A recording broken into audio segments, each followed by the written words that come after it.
ஒரு காலத்தில் ஒரு சிறிய கிராமத்தில் சுரேஷ் என்ற குயவன் இருந்தான்.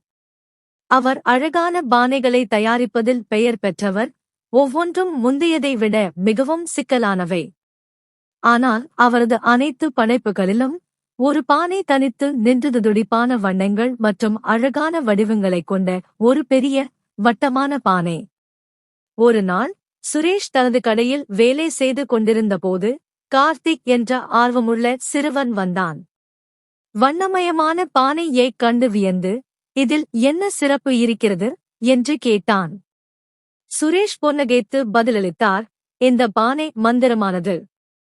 நீங்கள் அதில் வைக்கும் எந்த கனவையும் அது வைத்திருக்க முடியும். உங்கள் விருப்பத்தை பானையில் கிசுகிசுக்கவும் அது கேட்கும் என்று கூறினார்.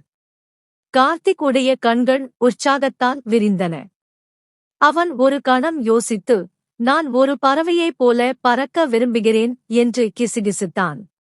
மறுநாள் காலையில் கார்த்திக் எழுந்தபோது விசித்திரமான ஒன்றைக் கவனித்தான். பானையில் இருந்து ஒரு மென்மையான ஒளி வந்தது. அவன் அதை நெருங்கியபோது காற்றின் வேகத்தை உணர்ந்தான். திடீரென்று அவன் ஒரு பறவை போல உயரமாக பறந்து கிராமத்திற்கு மேலே பறந்து கொண்டிருந்தான். பல நாட்கள் கார்த்திக் தனது கனவுகளை நிறைவேற்ற பானையை பயன்படுத்தினான். அவன் கடலில் வண்ணமயமான மீன்களுடன் நீந்தினான், நட்சத்திரங்களுடன் நடனமாடினான், மேலும் ஆழமான இருண்ட காடுகளையும் ஆராய்ந்தான். ஒவ்வொரு சாகசமும் அவனுக்கு மகிழ்ச்சியை அளித்தது. ஆனால் நேரம் செல்லச் செல்ல கார்த்திக் தான் கனவு காண அதிக நேரத்தை செலவிடுவதாகவும், தனது நண்பர்கள் மற்றும் குடும்பத்தினருடன் போதுமான நேரம் இல்லை என்றும் உணர்ந்தான்.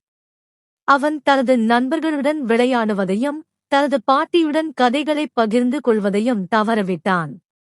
ஒரு நாள் மாலை அவன் சுரேஷிடம் திரும்பி வந்து, பானை அற்புதமானது, ஆனால் எனது குடும்பத்தினருடனும் நண்பர்களுடனும் உண்மையான நினைவுகளை உருவாக்க விரும்புகிறேன் என்று கூறினான்.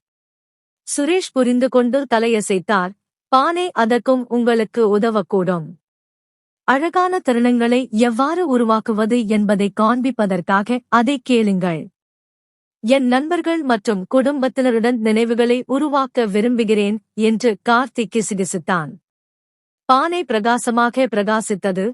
கார்த்திக் உத்வேகத்தால் நிரம்பியிருந்தான்.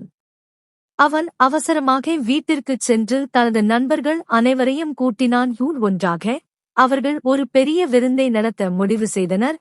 அங்கு அனைவரும் தங்களுக்கு பிடித்த உணவைக் கொண்டு வர முடியும். விருந்து நாளில் சிரிப்பும் மகிழ்ச்சியும் காற்றை நிரப்பின. அவர்கள் விளையாட்டுகளை விளையாடினர், கதைகளைப் பகிர்ந்து கொண்டனர், சுவையான உணவை சாப்பிட்டனர். அன்புக்குரியவர்களுடன் கழித்த தருணங்களே சிறந்த தருணங்கள் என்பதை உணர்ந்த கார்த்திக் முன்னெப்போதையும் விட மகிழ்ச்சியாக உணர்ந்தான். அன்று முதல் கார்த்திக் இந்த மந்திர பானையை சாகச கனவுகளுக்கு மட்டுமல்லாமல் தனது கிராமத்தில் படைப்பாற்றல் மற்றும் ஒற்றுமையை ஊக்குவிப்பதற்கும் பயன்படுத்தினான்.